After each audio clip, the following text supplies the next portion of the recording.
to see you all. Pleasure to be here. Please tell me, ladies and gentlemen, what is the brand you're promoting? Even before you consider yourself as an entrepreneur, ask yourself, what exactly are you exporting? What is it about you as a person, an individual, that will set you apart? I think I have a great brand. I think I carry myself very, very well. I try very hard to be the best of me day in, day out. Before I leave my doorstep, I ask myself, where are you going to? What is it you want to wear? What is the image you want to portray? What is the example you want to give? Even if you're talking about the law or the politics, what is it that you want to tell people about yourself? Because you see, until you've told somebody about the example that you are, nobody has to listen to you. They don't owe you anything. And if you don't give off positive vibes, who wants to listen to you anyway? Nobody. If you don't stand up for what makes that difference, who is going to ask you to come and talk to any young people? Nobody. I mean, you can stay in your house and be with your family and your kids, and that would be about it. Why would a whole ambassador of a beautiful, beautiful, beautiful country called Suriname leave her house on a Saturday morning and want to be here with you? And of all the ambassadors, why was she invited? You know, even before he told us that he was a lecturer, I knew that he was. You know, teachers have a very interesting way that they say things and do stuff. They assume that everybody's like them. Have you ever, think about it. My mom was a teacher for 50 years. I know what that is like. They say it as it is. You know, when he called the ladies and tried to use them as an example, I actually cringed. You know, the lawyer in me was simply resisting it. And he filed a caveat, but he did it very beautifully. He said, don't think about it and don't laugh. Breasts are a part of a human being's anatomy. That was a very good way of putting it. So he's not only using them because he wants your attention to be drawn to breasts. It was just a very unique way of telling you that this is just an illustration. I think he did it beautifully. My brothers and sisters, my job here today is very simple. I've been asked to come and speak to you about a very difficult subject: regulatory framework for entrepreneurship. Regulatory framework for entrepreneurship.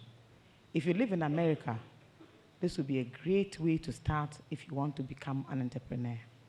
If you live in Europe, for example, it would be a great place to start if you want to be an entrepreneur. If you live in our part of the world, Ghana, then it becomes a bit interesting and it's slightly more complex subject matter. Not only do we have the most taxes, burdensome, killing, we also have huge interest rates. So think about it. For a startup, if there's no venture capital funding, there's no crowdfunding, there's no free money anywhere, and you don't even have personal resources. People will tell you that these days you have social media, there's the internet, you can start a business even if you don't have a dime. Fake news. They will tell you you can start a business even if you don't have anybody to support you. Fake news. They will tell you you can start a business even if you don't have any money to your name, just have an idea. Fake news. There's a fantastic program where you go and make a pitch. It is to sell a great idea. You have people who are sitting in the darkness listening to you, who are looking for great ideas, innovative ideas that they want to pay for. How often would a Ghanaian young startup find themselves in that room that allows that individual to make a pitch in a place like that? So that is also what? A mirage, to take you a long time to get there. Thirdly, what is the character trait of this young person who wants to become an entrepreneur? Don't forget, you will fail. You will succeed. Some will start off on Monday and be successful. Others will start on Monday and fail. Move on to Tuesday, they will fail.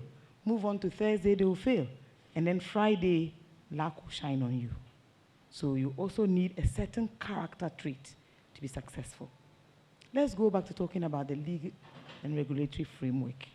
Beyond high taxes, huge and burdensome interest rates, what is the legal framework? What is the environment that we have? So you have many laws in Ghana, and I tell people all the time, so many you can't count. In recent times, we've passed the very new Company Act. We had one from 1960 from the days of Lord Gower when we were under colonial rule.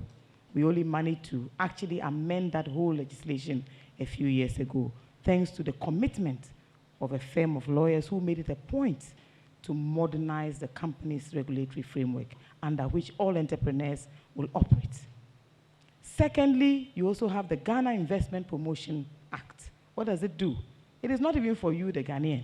It says you need local content, that you should have what, 50%. But remember, all the people who are involved in Galamsey have a boss. And that boss arrived here under the Ghana Investment Promotion Act. What does that investor do? He comes in with $100,000. The government says, bring in $300,000.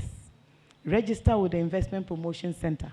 Try as much as possible to find a Ghanaian partner where you can. But the question is, how much money does a Ghanaian partner have to partner this investor with $300,000? So you just may have a great idea. You may even be a fantastic entrepreneur, because some people are born entrepreneurs. I think my son is one of those kids, because every day he's looking out for what the next penny can come from and how to do this so he can get money. You know, that boy has ideas, great ideas. Sometimes when he even starts, I just say, look, can you leave me alone this morning? I'm also having a very difficult day. But he's always thinking of one thing or the other. But the question is that, do the laws we have support a startup? Do they create an enabling environment for a startup? Are they fertile grounds for you, that startup, to be successful and to succeed? 20% of Ghanaian youth today are entrepreneurs. The other 20% have absolutely no jobs. At least 30% of you will be 35 and probably will never hold down a full-time job. So the only way to go now is that you must build something that is yours. How do you build that something that is yours? The tax man walks in on Monday morning. There's a new amendment you are not even aware of. On Tuesday morning, he arrives that VAT has been increased by another 10%. You are not even aware. On Friday morning, he arrives and says, oh, you know, we just came from Parliament. Now we have a new regulation. It's airline so and so and so. We are allowed to stand in front of your shop and charge you whatever you owe the tax man as soon as you do brisk business. So think about it. You will face all of these challenges and more. So much as we want to encourage you and motivate you to seek entrepreneurship as an option to this huge bulge of Africa's unemployed youth, the same statutes will make it almost impossible. Because imagine going to the bank and taking a loan at 41% interest. This is a conservative figure. You will pay for the proposal, you will pay for the business plan, you will go for the meeting on Monday, on Tuesday. If you're not careful, by Friday, you'd have given up. How many people have the energy, the confidence, the stoicism to go through with this? You know, there's one thing I tell my colleagues every time we have these very political meetings. If I had my way and I was a government in waiting, what would I be doing now? I'd be looking at all the tax legislations we have, from the Ghana Revenue Act, the Ghana Auditors Act, the Companies Code, the VAT law. I would put them all together, and I'll ask a group of young people, review all these acts, streamline them into one. Tell me, what are the most important taxes? How do we reconcile all these taxes? How do we put them all into one easy-to-refer document? Instead of having one act. Look, the GRA Act has as many as 11 LIs, legislative instruments, to give vent to various provisions of that act. When you listen to the Public Accounts Committee hearings, what does that tell you? That the law is not working. If the law is working, why would we spend hours at such hearings? And when the hearings are over, what do you hear? Nobody is charged for anything. You don't hear about any arrests. You don't hear about any prosecutions. I mean, we just wait for the next year. And then the next year, in fact, the same people will be invited to have the same conversations. And in fact, the best part is that Parliament goes round, the 16 regions we have now. So next week, this year, I think they were in Savannah region. Next year, they'll probably be in Upper East region. Last year, they were here in Greater Accra region. How does that encourage any entrepreneur? I mean, look at all of us around in this room. Which of you here can start a business with, say, 50,000 Ghana cedis? Show by hands. 50,000 Ghana cedis. If you wanted to start a business. So you see, out of about 50 of us, only one person. So it means that for anybody to start a business, you probably have about maybe 10 to 20,000 at your disposal. How is that business going to survive under such heavy, heavy, heavy legislation? We are overly regulated in the country. Overly. I mean, you know, with all my years of practice as a lawyer, and I tell people all the time, the taxes are burdensome. They are burdening. Buy food from, let's say, Papaya, where they responsibly issue VAT receipts and look at the list. COVID levy, NHI levy, venture capital levy, get fund levy. So many levies, even national health insurance, sanitation now. You have a whole host of them. And of course, the VAT has two parts now.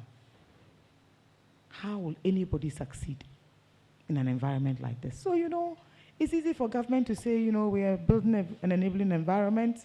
We have a local content regulation. We expect you to take advantage of it. But hey, who cares when you are unable to pay those taxes?